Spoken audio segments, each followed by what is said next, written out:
कभी आपने ये महसूस किया है कि आप अपनी ज़िंदगी बदलना चाहते हैं, आपके पास गोल्स भी हैं, प्लान्स भी हैं, लेकिन कुछ दिन बाद सब कुछ वहीं आ जाता है।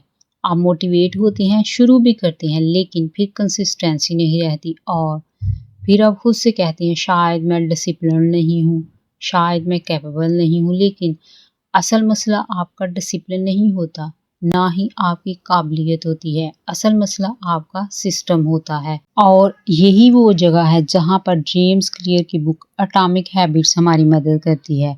ये किताब हमें ये नहीं कहती कि एक दिन में अपनी ज़िंदगी बदल दो, बल्कि ये सिखाती है कि छोटी-छोटी आदतें कैसे आपकी पूरी ज़िंदगी को बदल सकती हैं। हम में से अक्सर और यहीं पे हम अक्सर बड़ी गलती करते हैं क्योंकि हम सबको एकदम से परफेक्ट करना होता है सब कुछ। कुछ बड़ी तब्दीली चाहिए होती है। जिम जाना शुरू करेंगे तो रोज़ आएँगे, पढ़ाई शुरू करेंगे तो घंटों करते रहेंगे। पैशन के लिए काम करना है तो अब मुझे सोना ही नहीं है। लेकिन यही हमारी सबसे बड़ी गलती होती है क्योंकि हमारा माइंड ऐसे पैटर्न्स पे बना है जो सडन बड़ी तब्दीली को एक्सेप्ट ही नहीं करता। जेम्स क्लियर हमें एक बहुत सिंपल आइडिया देता है, अगर आप हर दिन सिर्फ 1% बेहतर हो जाएं तो वक्त के साथ साथ ये छोटी बेहतरी एक बहुत बड़ी तब्दीली लेके आ सकती है। इसे ही कहते हैं कंपाउंडिंग हैबिट्स। लेकिन यहाँ एक बहुत इम्पोर्टेंट बात है, आदतें सिर्फ एक्शन से नहीं बनती, वो आइडेंटिटी से बनती हैं। हम अक्सर कहते हैं मुझे पढ़ना है, मुझे फिट होना है, लेकिन हम ये नहीं सोचते कि हमें किस तरह का इंसान बनना है। अगर आप खुद को ये समझना शुरू कर दें कि मैं एक डिसिप्लिन्ड इंसान हूँ, तो आपके एक्शंस भी वैसे ही होने लगेंगे। यही फोकस गोल पर नहीं, आइडेंटिटी पर होना चाहिए। एक और बड़ी गलती जो हम करते हैं वो ये है कि हम अपनी इन्वायरमेंट को इग्नोर कर देते हैं। हम कहते हैं मैं मोबाइल कम यूज़ करूँगा, लेकिन मोबाइल हमेशा हमारे पास होता है। हम कहते हैं मैं हेल्दी खाऊँगा, लेकिन घर में जंक फूड पड़ा होता है। जेम्स क्लियर कहते हैं कि विल पावर से ज़्यादा इम्पोर्टेंट इन्वायरमेंट है। अगर आप अपने इन्वायरमेंट को चेंज कर दें तो आदतें खुद ब खुद बन जाएँगी और आसान हो जाएँगी बनना। मसलन अगर आप अपने सामने किताब रखें तो पढ़ने के चांसेस बढ़ जाएँगे। अगर मोबाइल दूर रखें तो डिस्ट्रैक्शन कम हो जाएगा। ये छोटी-छोटी चेंजेस आपकी हैबिट्स को शेप्स देती हैं। एक और बहुत पावरफुल कांसेप्ट है क्यू, क्रेविंग, रिस्पॉन्स, रिवार्ड। ये वो तरीका है, ये वो पैटर्न है जो जेम्स क्लियर ने अपनी बुक में दिया है कि किसी भी हैबिट के डेवलप होने का प्रोसेस क्या होता है। वो प्रोसेस है cue, craving, cue, response, reward.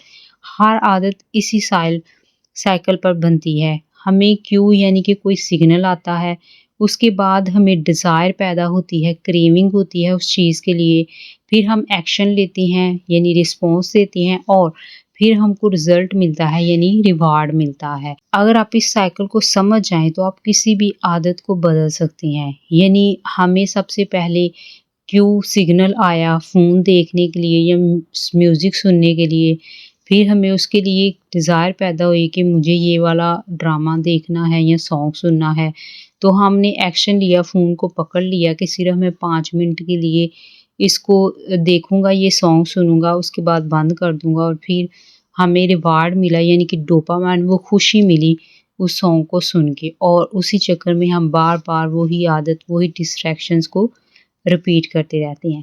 तो अगर हम ये चीज़ समझ लें और जो डिस्ट्रैक्शंस हैं हमारी उनको लिए मुश्किल बना दें अपने लिए, यानी फ़ोन को दूर रख दें या फ़ास्ट फूड का नंबर पिज़्ज़ा वाले का अपने फ़ोन में से डिलीट कर दें।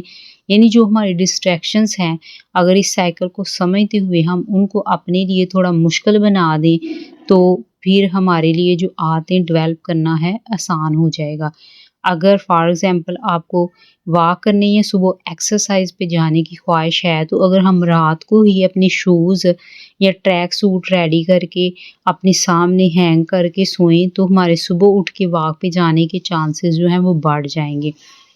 बुरी आदत ख़त्म करनी हो तो इसे डिफ़िकल्ट बना दें, यानी अच्छी आदत बनानी हो तो इसे आसान और अपने लिए विज़िबल बना दें। यही कंसेप्ट है जो जेम्स क्लियर अपनी बुक एटॉमिक हैबिट में हमें देती हैं। और ये बहुत प्रैक्टिकल अप्रोच है। एक और अहम बात कंसिस्टेंसी परफेक्शन से ज़्यादा इम्पोर्टेंट है। हम अक्सर एक दिन मिस हो जाए तो पूरा सिस्टम ही छोड़ देते हैं, लेकिन जेम्स क्लियर कहता है नेवर मिस ट्वाइस। आप एक बार मिस कर दो, कुछ भी ज़िंदगी में हो सकता है, कोई इमरजेंसी हो सकती है, कुछ भी। एक बार मिस हो जाए तो हो जाए, लेकिन 2 बार मिस ना करो। अगर आप कंसिस्टेंटली 2 डेज़ मिस करते हो तो आपका वो साइकिल ब्रेक हो जाएगा।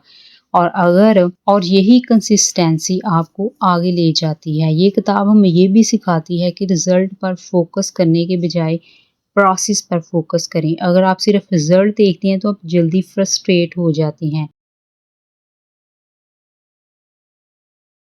यानी अगर आप रिज़ल्ट देखते हैं तो आप जल्दी फ्रस्ट्रेट हो सकते हैं और जल्दी गिव अप कर सकते हैं, लेकिन अगर आप प्रोसेस एंजॉय करते हैं तो आप लॉन्ग टर्म तक चल सकते हैं और आदतें लॉन्ग टर्म चलने से बनती हैं। मसलन अगर आप वेट लॉस देखते हैं तो आप जल्दी थक जाएंगे, लेकिन अगर आप एक्सरसाइज को एक हैबिट बना लें तो रिजल्ट खुद ब खुद आ जाएगा। ये माइंडसेट बहुत पावरफुल होता है। एक और चीज़ जो हमें समझनी चाहिए वो है पेशेंस। हम चाहते हैं कि रिजल्ट जल्दी आए, लेकिन हैबिट्स को टाइम लगता है। हम चाहते हैं कि रिजल्ट जल्दी आए, लेकिन हैबिट्स को टाइम लगता है, प्रोसेस को टाइम लगता है। शुरू में आपको कोई फ़र्क नज़र नहीं आएगा, लेकिन आहिस्ता-आहिस्ता वही छोटी आदतें बड़ा फ़र्क पैदा करती हैं। ये बिल्कुल इसी तरह है जैसे पानी आहिस्ता-आहिस्ता पत्थर को भी काट देता है। आप ज़रा अपनी ज़िंदगी पर गौर करें, क्या आप बार-बार नई शुरुआत करते हैं लेकिन कंप्लीट नहीं कर पाते? आपको लगता है कि आप कंसिस्टेंस नहीं हैं। अगर ऐसा है तो मसला आपकी विल पावर नहीं, आपका सिस्टम है, और यही वो चीज़ है जो आपको बदलनी है। अगर हम आज की सीख को सादा अल्फाज में देखें तो छोटी आदतें बड़ी तब्दीली लाती हैं, और इन्वायरमेंट हैबिट्स को शेप देता है, और कंसिस्टेंसी सबसे बड़ी ताकत है। अगर आप सिर्फ इन 3 चीज़ों को समझ लें और अपनी लाइफ में अप्लाई कर लें तो आप अपनी ज़िंदगी को आहिस्ता-आहिस्ता यकीनन बेहतर बना सकते हैं। अब एक बात अच्छे से सुनें, अगर आपको लगता है कि आप बार-बार वही गलतियाँ रिपीट करते हैं, या अपनी सोच को कंट्रोल नहीं कर पाते, या आप ओवरथिंकिंग में फँस जाते हैं, तो अगली किताब आपके लिए ही है, जहाँ हम बात करेंगे कि आप अपने माइंड को कैसे समझें और कैसे इसे कंट्रोल करें। और जाते-जाते याद रखें, पढ़िए नहीं, समझिए और ज़िंदगी को आसान बनाइए।